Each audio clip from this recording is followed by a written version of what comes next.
Welcome to Inbound Sales Journey. If you want to hone your sales skills and learn from the leaders on inbound selling, you've come to the right place. This episode of Inbound Sales Journey is brought to you by the Agency Sales System, the online course designed specifically to teach you how to build a rock-solid agency sales system inside your HubSpot CRM. Learn more at doinbound.com/sales course. Now, here are your hosts, Ryan and Gray. Welcome back to Inbound Sales Journey. This week, Ryan and I are going to be diving into what it looks like to get prepped for your sales call with a prospect. So, Ryan, we're going to be talking about crunch time and your crunch time ritual.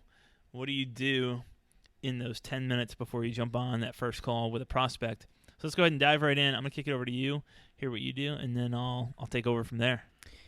So I'm not the most detail-oriented person. Understatement of the day so far. And I'm not always the most prepared person. So I'm not saying that this is definitely right for everyone. However, it seems to work pretty well for me. So a lot of people will spend a lot of time doing research before the call just to get themselves prepared. I find that I really only need 10 or 15 minutes, unless I'm, special situations, but typically 10 or 15 minutes. And typically what I'll do is probably what most people would start with, which is company research. So obviously go into their website. For us, we do a lot of marketing, but also website redesign or development calls.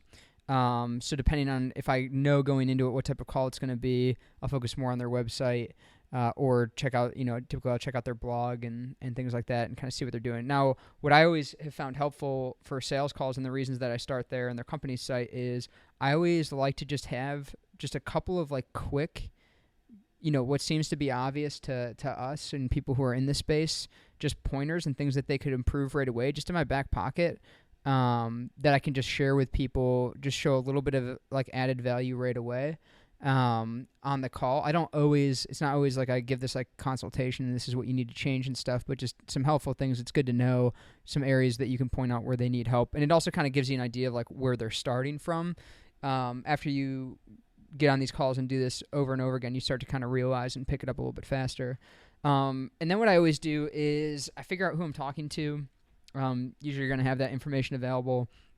And what I'll do is some research just on them. So just Googling their name. LinkedIn's obviously a good place to go. But what you're really trying to pull out there is just anything that would create a common bond between you. So whether they live where you like to vacation or, it could be a variety of different things, but just some easy rapport builders is good to know. And I don't make it a big deal or make it weird, but if I see something on LinkedIn, it's not weird just to say hey, I saw your LinkedIn and that you're located here. My wife and I like to go on vacation there. And it's just, I don't think it's strange to do that. And it's been really helpful for me in a lot of ways. So just looking for any sort of common connections and things like that.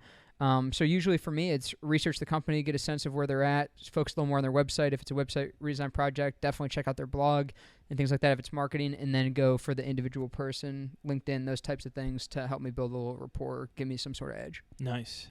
I largely do a lot of the same things, kind of start with, a lot of times I'll actually start with the person, and the first thing I'm going to do is go look at their contact record, and basically I'm looking at two different things. One is, where did the call originate from? Was that a referral that got set up with us? Was that an inbound lead that came through the funnel? Did they fill out a contact form or contact us about a specific service? And I try and have some idea, if possible, what they're looking for ahead of time. So I want to review what they said to us or have given us. And then the other thing I want to look at on their contact record, aside from the answers that they've given to different form fields and stuff of that nature, is I want to see what pages on the website have they viewed or what have they consumed so far, what videos have they watched, so have an idea what their level of understanding about what we do specifically is going into it. Now, obviously, on the larger scale of things, there's no great way to know how familiar are you with inbound or how familiar are you with what you actually need here, but figure that out. Then I'll go, like Ryan said, check out LinkedIn or find where they are online and just get a quick sense of what there is. LinkedIn will show you what connections you have shared between them, in most cases, between you and that person. So that's kind of place number one to start, is who do we know in common. And that sometimes will give you a tip as to how they may have found out about you, or just they're connected to somebody at another client. Especially the farther that you get into working in verticals, that'll happen more and more frequently. So you can hit on that there. So that's kind of place number one, and then jumping right to, if they're telling you that they're looking for a website redesign, you're obviously going to look and be interested in seeing what their current site is and get a feel for the site architecture and stuff like that. But that's really all that I do. I rarely spend probably more than 10 minutes, even though I used to spend a lot of time prepping for these calls.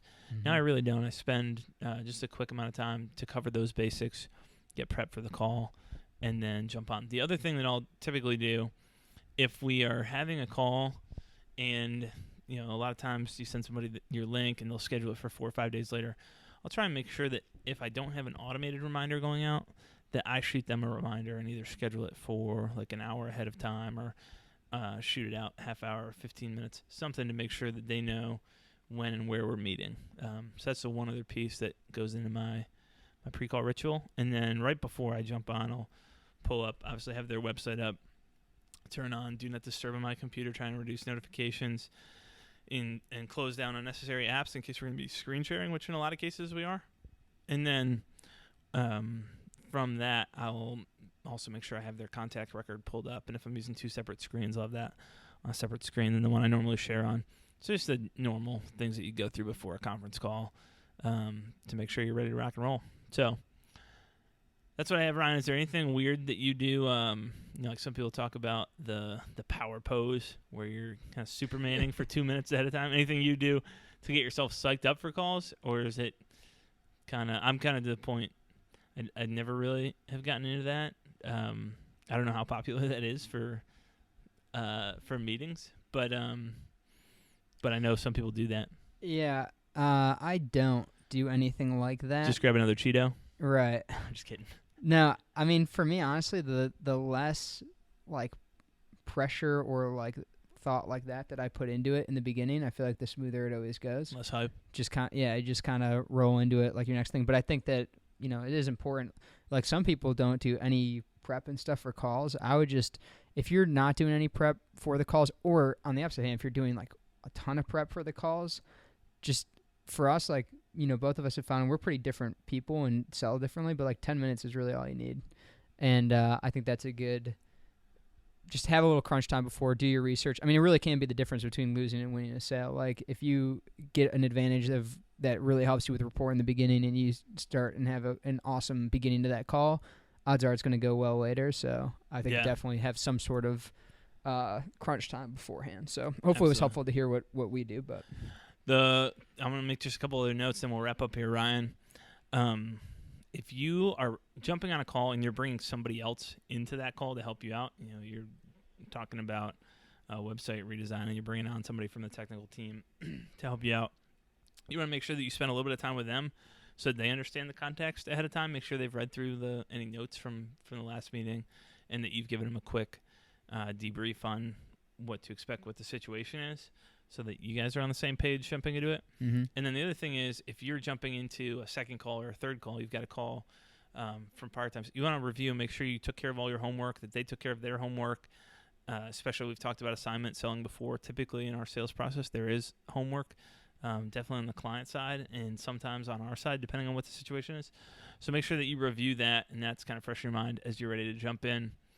And I will say, most of the time with a first call, I won't have a slide deck for it. I don't really like slide decks in general, but in a lot of cases I will use a slide deck on a second or third call just to walk people through the process that we're going to go through. So I won't be sharing my screen and using that the whole time. So for the most part, that's standardized, but there are times where there are pieces like a web design process overview. I'll pick a different process depending on what the website is. So if we're walking through and here's how, and it's pretty high level, it's not a super detailed process, but if the client has all the design pieces, I'm not going to walk through and show them step by step what we do during the design process if we're just doing the development and helping with the strategy on the front end and the implementation. So you might have a little bit of personalization, but making sure that you're ready to go with that stuff as well. And I think it's mostly self-explanatory, but wanted to hit on that because that is part of the pre-call ritual as well. Yep. All right, land the plane there.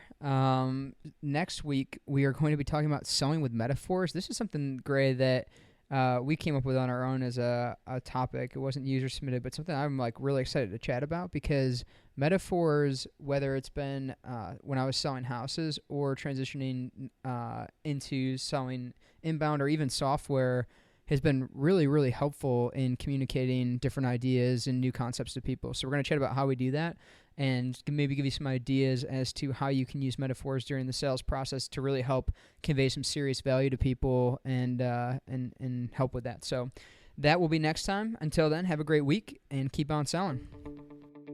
Thank you for listening to Inbound Sales Journey. You can find the show's notes for today's episode at doinbound.com/salesjourney. That's doinbound, all one word, .com/salesjourney. Today's show is sponsored by Do Inbound, the world's first project and process management platform built specifically for inbound marketing agencies. Learn more at doinbound.com.